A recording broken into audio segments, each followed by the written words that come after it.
We went through 55 hours of complete total delivery or labor process, and although having said this, it was extreme and intense, but to be honest, it was kind of smooth. We didn't go through any rigorous or bad hiccups or any complications in this delivery. Hey guys, welcome to my channel.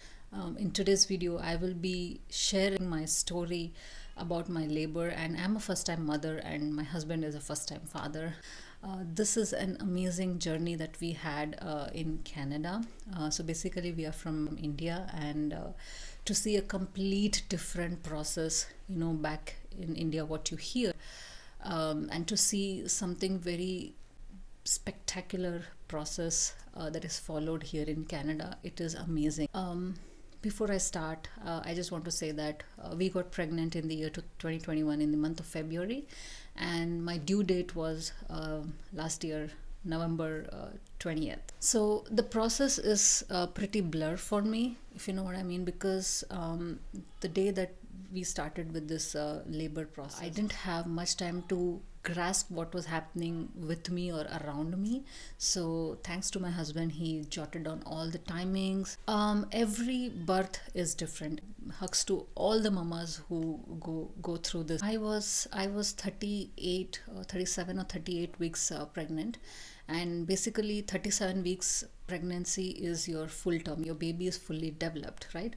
So after 37 weeks you can expect any time the baby to be out, but my baby on the other hand was not ready to come out at all. So when we went to our OB, she said that my baby is underweight. That was the first short small hiccup that we found, and usually back in India 2.7 or more than 2.5 weight is completely normal, but according to the standards in Canada, baby would be underweight. So basically it should be more than 3 kgs.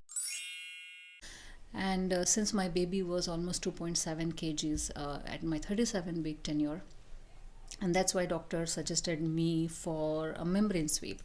The best thing here in Canada is your opinions are heard. You have a room for discussion. You have a room for questions. They would definitely sit down and explain you thoroughly the entire process, right?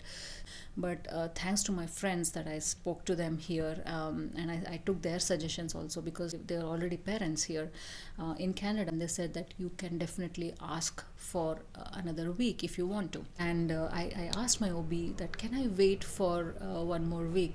So she said yes, definitely, why not, we can wait for 1 more week. So we will have another ultrasound in that week, and then probably if the baby's weight is growing, then it should be fine. So in the next week, the ultrasound results came. I went to my OB and she said that okay, the baby weight grew 1 kg more, which is 2.8, and we both were happy. It was 38 weeks. So she, having said this, that the baby's weight was growing, but she also told one concern that it may hover. Baby was under 9 percentile weight, and at 2.8 kgs it was more than 13 percentile. So my OB said that it can hover between 13 percentile and 9 percentile. So she suggested me not to take risk. Let's do a membrane sweep. It won't hurt, that's what she said. And since, as I said, I was a first time mother, and I said okay, let's get it done. I went back home thinking that may or may not I may have contractions or may not have, and I didn't have at all. It was a normal day for me, and there was none. So that's why again she suggested me why to prolong this pregnancy, and we can induce the labor, because she was not seeing any contractions like Braxton Hicks or major Braxton Hicks or major lightning crotch, anything as such. I took this decision without my husband being in the picture. So I told her, okay, let's get an induction. So I went out and I explained him the entire thing that I just told you guys, and he was like, it's fine. As long as, if we are not sure, and as long as doctor is with us, it's fine, it's okay, let's get the baby out. We went in the morning, so this was my day that my labor was being induced.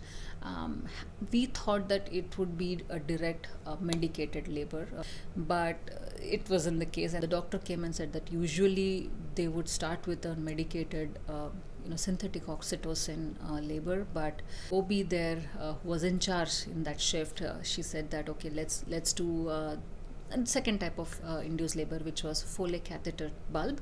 So basically there are two balloons. They inflate the balloons and they insert in your vagina, and it helps to dilate the cervix. After this second induction, we went back home, and then after 12 hours we had to come back again just to see the progress. After 12 hours when I came back, I still was 1 centimeter dilated. Nothing happened at all. He said that we will wait for another 12 hours. So he deflated one of the balloons and left one inflated balloon just like that, and they sent home. So that was one full day. Okay, I went home, and then I slept like a baby, and thinking that I may have contractions, but nothing. It was completely like a normal night for me that I slept. And next morning again we went back to hospital.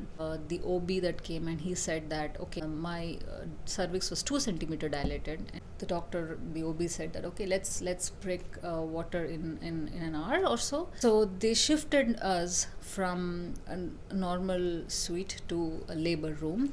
So the OB came and he broke my water, and we waited for another 2 hours. Let's see if the contractions resume. But my body whatsoever didn't start any contraction. I did have some contractions, but nothing major. The next OB came, and she checked my cervix. It was almost 2 to 3 centimeters dilated. Still I had a long way to go because I was not having any contractions naturally.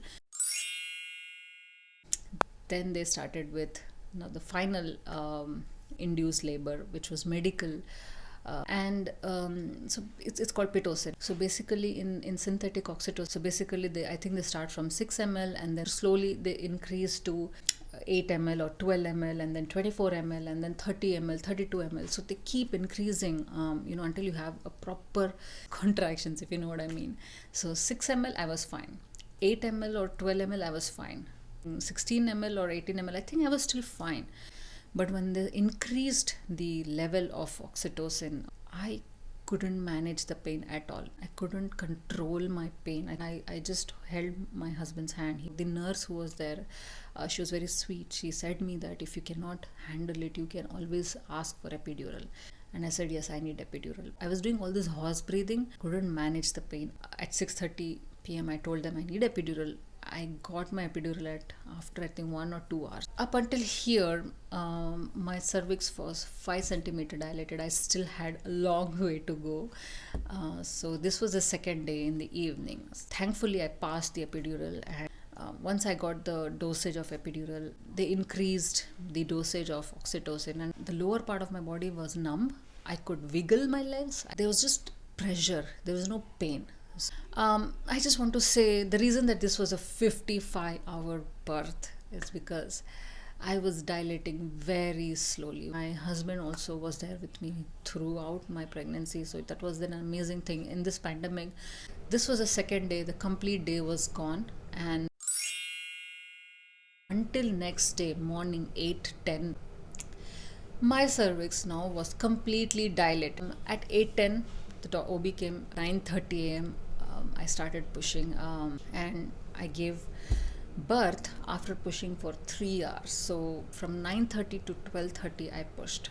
My baby came out at 12:30. I looked at my husband. We both were completely happy. We were like amazed, and the joy was to another level. And I was weeping. My husband, I think he did weep. They brought my baby to me. We did lots of skin to skin, and thank to Almighty and my God, and my family's support and my husband's support. So I had their support, and also the support from the hospital members, the staff, nurses, everyone. They were amazing. This was my story about my labor journey, our labor journey for 55 hours.